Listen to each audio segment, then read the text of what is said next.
gimana kabar hari ini? Hari ini tuh saya beberapa hari kayak ngerasa nggak tahu sih. Teman-teman pernah nggak sih ngerasa kayak sendirian, terus kayak apa ya? Kayak berpikir sesuatu kayak waktu berjalan begitu aja, tapi nggak ngapa-ngapain, terus jadi nggak produktif, jadi memikirkan sesuatu yang apa ya? Yang harusnya nggak perlu dipikirkan sih menurut saya. Itu sih yang terjadi sama saya saat ini. Bukan berarti sepertinya saya tidak berada di saat ini. Jadi sepertinya pikiran saya tuh melompat kemana, entah karena apa. Cuman ya begitulah. Ya entah sih kenapa. Cuman mungkin karena PMS juga, karena saya lagi period. Jadi pikirannya itu udah nggak jelas, suka ngerasa kayak nggak jelas, suka ngerasa kayak apa ya? Itu bukan anxiety disorder yang saya rasakan saat ini, berbeda. Karena kalau anxiety disorder tuh mengkhawatirkan sesuatu, kalau ini nggak ada yang saya khawatirkan sama sekali. Saya cuman perasaannya kayak sendiri, kayak kosong gitu, kayak apa ya, entahlah. Saya juga bingung. Kadang yang namanya perempuan kalau udah ngalamin period itu macam-macam ya. Ada yang biasa aja, ada yang sakit. Tapi kalau saya tuh lebih kepada perasaan saya sih, moodnya jadi kayak begini, kayak sendirian, malas ngapa-ngapain. Terus kayak misalnya kerjaan dari kemarin, saya tuh bingung mau ngerjain kerjaan mulai dari mana. Saya bingung banget. Jadi saya biarin aja, terus rumah saya berantakin aja, ya sudahlah. Pokoknya saya mau istirahat. Itu sih yang ada dalam pikiran saya. Ada jerawat dan juga ada jerawat. Terus kemarin sempat ada jerawatan di sini 1, 2 gitu kan. Ya period, namanya period hormonal ya. Jadi wajar kalau misalnya usia perempuan di usia apa ya? Usia produktif. Usia produktif berarti ya kalau masih period kan.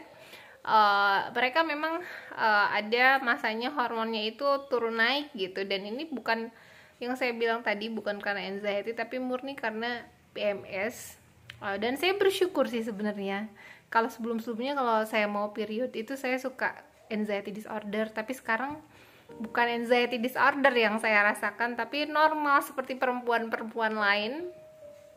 Saya udah mulai merasakan period PMS yang normal, perasaan yang kurang enak, terus kayak merasa sendirian gitu. Itu kan murni dari hormon ya gitu.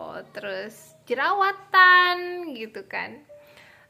Terus tadi juga kayak anak-anak saya itu mereka lagi pada makan, selesai makan mereka bingung diem kan. Terus mami, terus kita ngapain? Mereka tanya gitu dong.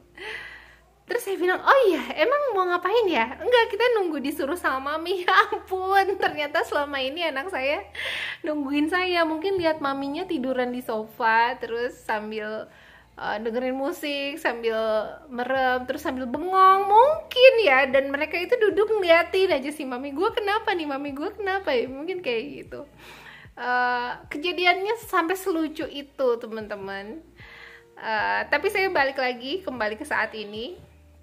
Saya balik lagi bangun, terus anak-anak saya udah makan. Tadi saya udah ajak Rio jalan kaki 2,67 km hari ini. Dia udah makin kuat sekarang, jalan kakinya udah makin jauh, dan dia lari pakai masker loh, dan dia nggak ngos-ngosan. Memang tenaganya udah kembali sepertinya. Terus saya juga seneng karena semalam itu dia inisiatif sendiri menulis tulisan Mandarin di buku. Terus saya langsung, wow, Rio, mami, kata Michelle, Rio tulis Mandarin nih, Mi, gitu. Ya banyak ini sih, saya banyak terberkati dalam hidup ini.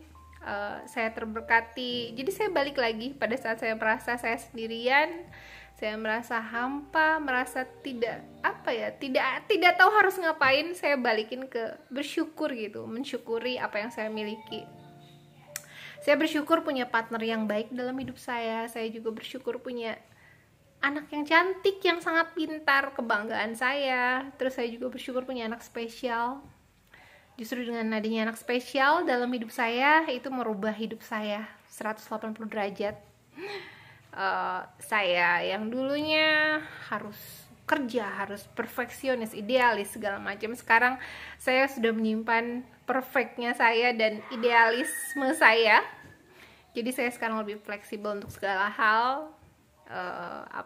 tapi tidak untuk kesehatan. Untuk kesehatan saya masih straight namanya, straight.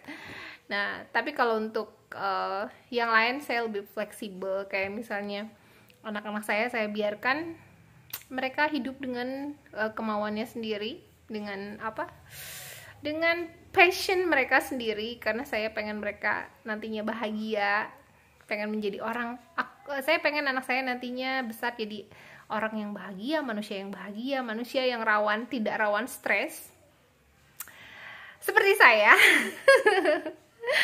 Karena ternyata bener teman-teman, jadi dari kecil itu saya memang dituntut untuk selalu ranking 1, saya dituntut untuk selalu nilainya bagus, saya dituntut harus masuk ke universitas tertentu, saya juga dituntut pada saat kuliah 3,5 tahun harus selesai sarjana S1, dan saya lakukan itu.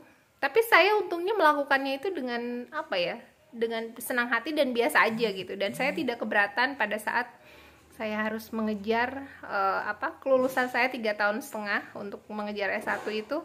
Saya nggak keberatan, tapi justru muncul kayak gue harus bisa gitu. Dan pada saat saya udah bisa mencapai target itu, saya bangga dan saya senang melihat orang tua saya bangga sama saya gitu.